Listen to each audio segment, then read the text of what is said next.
छोटे बहन भाइयों की आपस में लड़ाई तो हो ही जाती है, मगर कुकू हर समय अपनी बहन से लड़ता था। वो किसी भी बात पर गुड़िया से प्यार से ना बोलता। वो हर समय अपनी बहन से लड़ाई करता।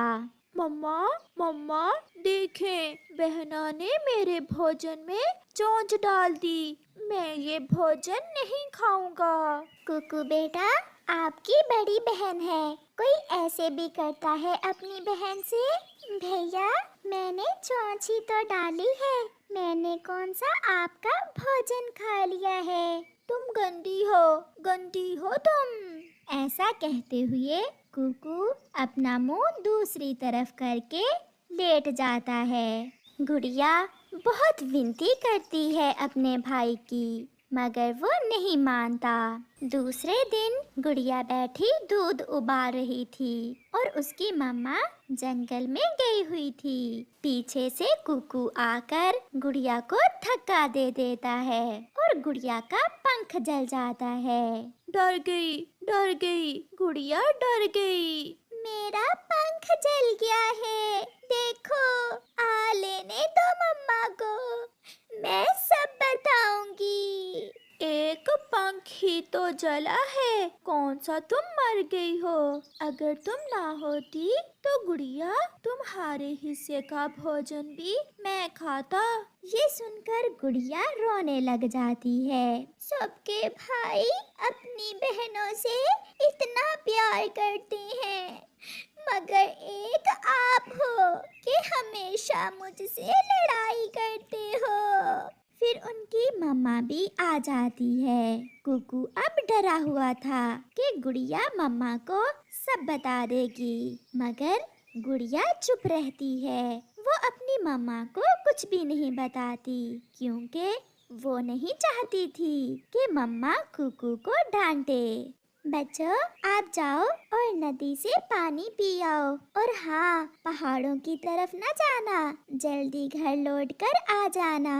फिर कुकू और गुड़िया नदी से पानी पीने चले जाते हैं। नदी पर जाकर कुकू अपनी बहन गुड़िया से कहता है, गुड़िया, मैं पहाड़ों पर जा रहा हूँ। नहीं भाई, मम्मा ने पहाड़ों पर जाने से मना किया था। मैं तो जाऊंगा, तुम कौन होती हो मुझे रोकने वाली? ऐसा कहते हुए कुकू पहाड़ों की तरफ उड़ता है।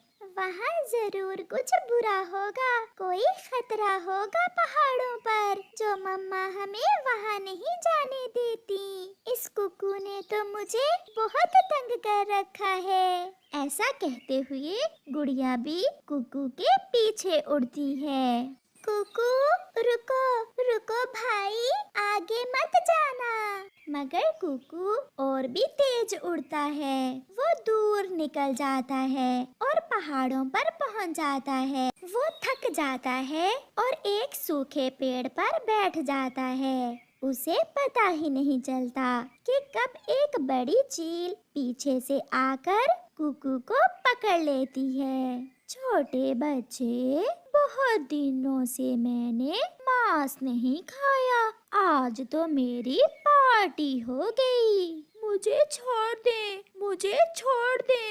पीछे से गुड़िया भी आ जाती है। अपने भाई को चील के पंजों में देखकर गुड़िया शोर मचाती है। बचाओ बचाओ, कोई मेरे भाई को बचाओ, आप मेरे भाई को छोड़ दें, अगर आपने खाना ही है तो मुझे खा ले। वाह, बड़ा प्यार है तुम्हें छोटी चिड़िया अपने भाई से।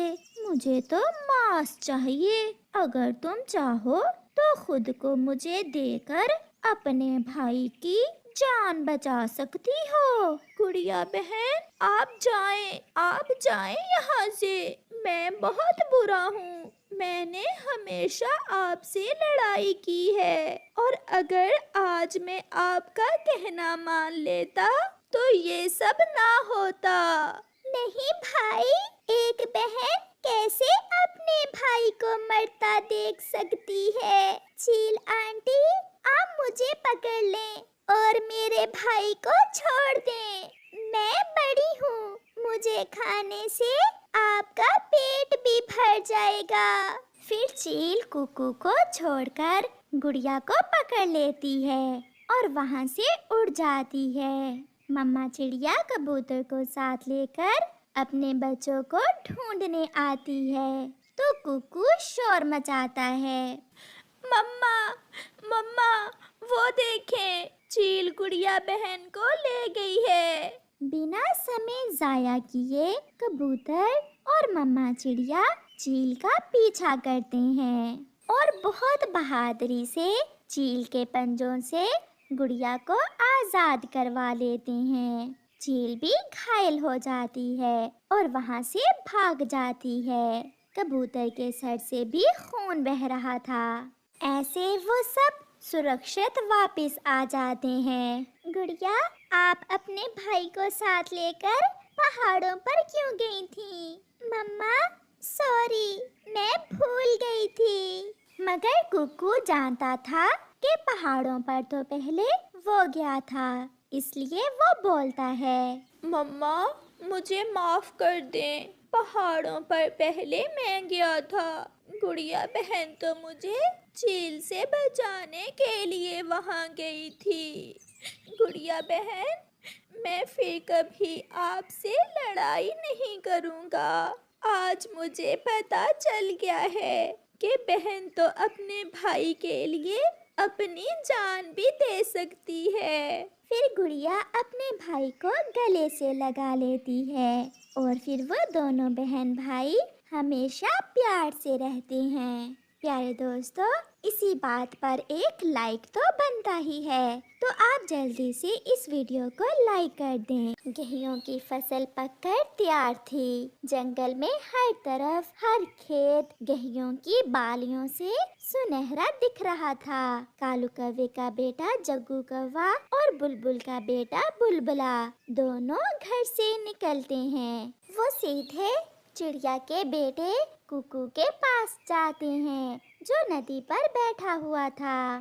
कुकू, मैं और बुलबुला रोज चाचा कबूतर से मजे मजे की चीजें खाते हैं। क्या तुम भी हमारे साथ जाओगे चीज खाने? मगर मेरे पास तो पैसे नहीं हैं। पैसों की कोई जरूरत नहीं है। हम खेतों से गेहूं की बालियां चुराएंगे और उनमें से दाने निकालकर चाचा कबूतर को बेच देंगे और मजे करेंगे मजे। ये तो चोरी हुई। छोड़ो यार, खाने पीने की क्या चोरी हुई। चलो हम सब मिलकर जाते हैं। आप जाइए और मैं अपनी मम्मा से पूछ कर आता हूँ। ऐसा कहते हुए कुकू अपने घर चला जाता है। जग्गू और बुलबुला अपने काम पर निकल जाते हैं। वो दोनों सीधे एक खेत में जाते हैं। वहाँ से जग्गू गेहूं की बालियां तोड़ता है और बुलबुला उन्हें एक बोरी में डालता है। मम्मा, जग्गू और बुलबुला गेहूं की बालियां चुराकर रोज चाचा कबूतर को बेचकर चीजें खाते हैं।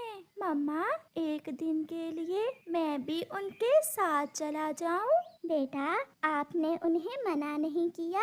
चोरी करना बुरी बात है। मम्मा प्लीज, बस एक बार। बेटा, मैं कैसे आपको चोरी करने की इजाजत दे सकती हूँ? आप देखना, एक ना एक दिन उनके साथ कितना बुरा होता है। फिर कुकू चुप करके बैठ जाता है। ये ले चाचा जी, ये ले गेहूं और हमें 2 बड़ी वाली चॉकलेट और आम वाली कैंडी दे दें। ये हर रोज तुम गेहूं कहाँ से ले आते हो? कहीं चोरी तो नहीं करते हो? ना ना चाचा जी, ना, मेरे मामा जी का गेहूं का खेत है। मैं वहाँ से लाता हूँ गेहूं। मेरे मामा जी मुझे खुद देते हैं। वो ऐसे झूठ बोलते, चोरी करते और सारे बुरे काम करते थे। घर जाकर जग्गू अपनी मम्मा को भी कुछ चीजें दे देता। मम्मा मम्मा, मैंने और बुलबुले ने आज चील आंटी के खेत से गेहूं चुराए थे और कबूतर अंकल को देकर ये चीजें ली हैं। शाबाश मेरा बेटा, हाँ मगर कहीं पकड़े ना जाना। मम्मा, मैं पापा की तरह का चोर नहीं हूँ जो पकड़ा जाऊंगा। हाँ जग्गू, तुम्हारे पापा तो जब भी चोरी करते हैं पकड़े ही जाते हैं। फिर वो माँ बेटा बैठकर चीजें खाने लग जाते हैं। ऐसे ही कुछ दिन गुजर जाते हैं। मेरे खेत से मेरी फसल कम क्यों हो रही है? शायद कोई चोर मेरी फसल चुरा रहा है। मुझे कुछ ना कुछ करना होगा। ऐसा सोचते हुए मिठू तोता अपनी गेहूं की फसल के गिर्द एक लंबी रस्सी लगाकर उससे घंटी बांध देता है और खुद छुप कर बैठ जाता है। थोड़ी ही देर बाद जग्गू भी बुलबुले को साथ लेकर आ जाता है। बुलबुले, थैला कहाँ है? थैला मेरे पास ही है। तुम जल्दी से गेहूं की बालियां तोड़ो और मैं इन्हें थैले में डालता हूँ। थोड़ा जल्दी करो, मम्मा कहती हैं मिठू अंकल बहुत तेज है। उसने कई बार मेरे पापा को चोरी करते हुए पकड़ा है। फिर वो दोनों अपने काम पर लग जाते हैं। जैसे ही जग्गू का पंख रस्सी से टकराता है, घंटी जोरों से बजने लगती है। घंटी की आवाज सुनकर मिठू भी वहां पहुंच जाता है। बुलबुले, भागो भागो, बुलबुले, हम फंसने वाले हैं। मगर तब तक मिठू आ गया था। अगर भागने की कोशिश की तो बहुत पिटाई करूंगा। ऐसा कहते हुए मिठू उन दोनों छोटे पक्षियों को रस्सी से एक पेड़ के साथ बांध देता है। अंकल मिठू, हमें माफ कर दें, हम फिर कभी इस दिशा में नहीं आएंगे। मैं अभी तुम्हारे मम्मा और पापा को बुलाता हूँ और उन्हें तुम्हारी सारी शरारत बताता हूँ। अंकल अंकल, मेरे पापा नहीं हैं, प्लीज मुझे छोड़ दें। मिठू को बुलबुले पर दया आ जाती है और वो उसे छोड़ देता है। वो वहाँ से भाग जाता है और जग्गू के मम्मा और पापा को बुला लेता है। देख लो अपने बेटे के काम, मेरा सारा खेत खाली कर दिया है तुम्हारे बेटे ने। मिठू प्लीज बस एक बार मेरे बेटे को छोड़ दो। मिठू, हमारा बेटा फिर कभी ऐसी गलती नहीं करेगा। उड़ती हुई चिड़िया और कुकू भी वहाँ आ जाते हैं। जग्गू को रस्सियों से बंधा हुआ देखकर कुकू को समझ आती है कि अगर आज वो भी जग्गू के साथ चोरी करने आया होता तो वो भी रस्सियों से बंधा हुआ होता। मिठू भैया, जग्गू अभी छोटा है, आप इसे माफ कर दें। आंटी चिड़िया, मैं वादा करता हूँ मैं फिर कभी ऐसा नहीं करूँगा। फिर मिठू चिड़िया का कहना मानकर जग्गू को छोड़ देता है। ऐसे जग्गू के बुरे काम की वजह से उसे सजा मिलती है और उसके मम्मा और पापा को भी